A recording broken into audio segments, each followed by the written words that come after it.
Collector इस मामले में बहुत पैसा कमाता है क्योंकि वो सूचनाओं को लीक करता है सिलेक्टिव लोगों के साथ। एथिक्स ये कहते हैं कि आपको सूचना लीक नहीं करना है, इन्फॉर्मेशन नहीं देना है, और वो दे देता है। और खनिज वाला खेल तो बहुत ही खतरनाक है। खनिज वाला खेल इतना जबरदस्त है कि किसी भी आम आदमी को खनिज के लिए माइंस लेने का अधिकार है। उसको बस ये सर्टिफिकेट देना होता है कि मेरे नाम पर इस पूरे भारत में और पूरे स्टेट में कहीं पर भी किसी प्रकार का कोई खनिज का पट्टा मेरे नाम पर नहीं है। लेकिन इसका सबसे बड़ा लूप होल है कि ये आम जनता को पता नहीं होता है। जब मैंने इसके लूप होल देखे तो इतने खतरनाक थे।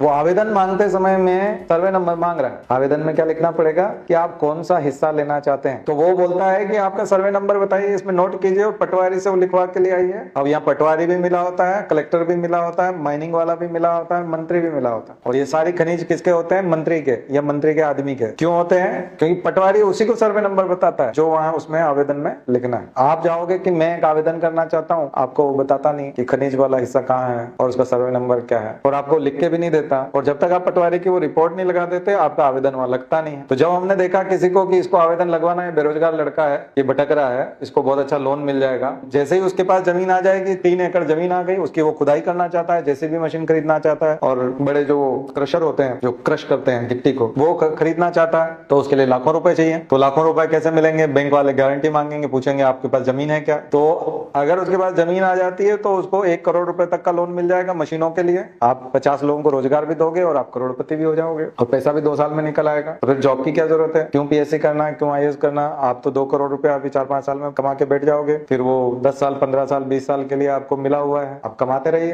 तो इतनी आसान चीज है पैसा कमाने की, तो ये आपके पास क्यों नहीं है? आपके पास इसलिए नहीं है क्योंकि आपका कोई रिश्तेदार मंत्री नहीं है। तो फिर ये आम आदमी क्यों नहीं कर सकता? आम आदमी इसलिए नहीं कर सकता क्योंकि आम आदमी को ये पता नहीं है कि ये सर्टिफिकेट आता कैसे है। तो ये एक नेक्सस है आपस में, वो सब लोग मिले हुए हैं। वो उसको नंबर बता देता है। दरअसल फॉर्म में एक ही आदमी सब चीजें अरेंज कर देता है, सारे डॉक्यूमेंट अरेंज कर देता है, और एक आदमी वो सारे डॉक्यूमेंट अरेंज करके उसको सैंक्शन करवा लेता है, और उसको सूचना हो जाती है कि आप मतलब ये सब फिक्सिंग है। यानी आप आवेदन करने वाले 100 लोग हो, यानी 90 आवेदन तो रिजेक्ट हो जाएंगे, उनको देखा भी नहीं जाए, तुम्हारे इसमें वो नंबर नहीं है। अच्छा, नंबर वो देता नहीं क्योंकि आपने पैसे नहीं दिए। ये सब डिसाइड होता है ऊपर से, और उसका नाम दे दिया कि अब जिन जिन लोगों का डिसाइड होगा उसका हम वेबसाइट पर नाम प्रकाशित करेंगे, यानी ये ऑनलाइन हो गया। आपको समझ में आ रहा है? तो बिल्कुल जो सड़क छाप आदमी है, 8वीं पास भी नहीं है, पढ़ा लिखा भी नहीं है, वो करोड़पति बन सकता है अगर वो किसी नेता का दोस्त है। तो ये सब नेतागिरी के हाथ में, इसलिए लोग मंत्री बनने के लिए लाइन में लगे हुए हैं और धमकियां दे रहे हैं, मुझे नहीं बनाया तो। क्यों? क्योंकि वहां पर बहुत ज्यादा कमाई है, बहुत ज्यादा कमाई। अपने क्षेत्र का पूरा संसाधन, प्राकृतिक संसाधन वो लूट लेते हैं, और वो जनता का होता है।